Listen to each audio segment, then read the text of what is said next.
Ama le chung kharcha bitna in rakro oi sisu ati ang cha slow in ama le chung kharcha bitin arong bal mo una nula pa chung a nan mo Panu about mo, apapa about mo, about suwan mo, apa about suwan mo, agrama chungkar,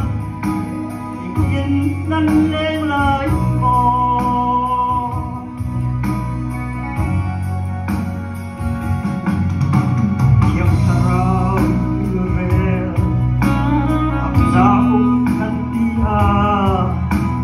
Namin ideal sang mo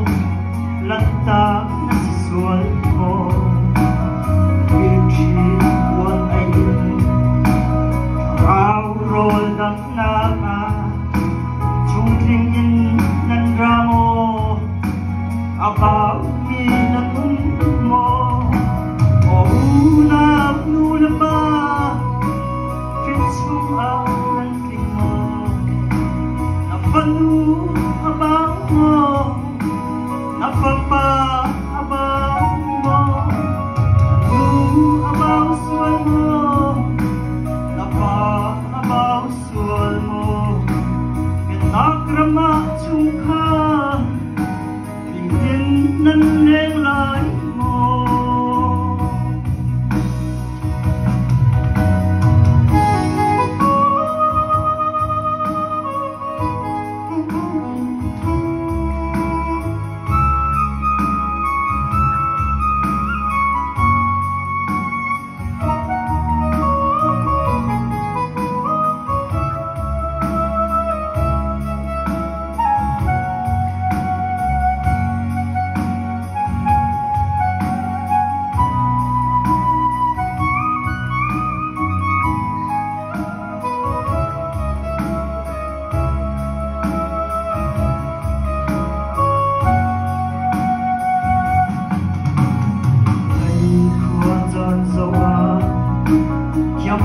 Phung hộ băng in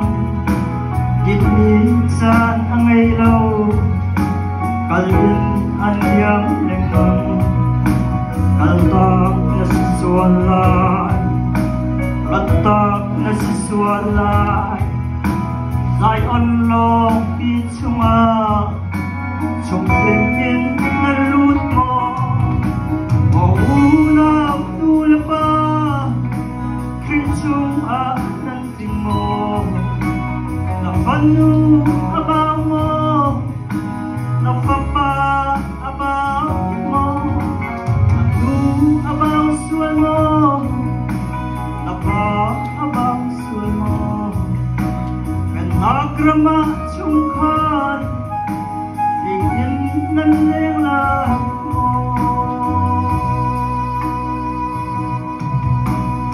Agrama chungkar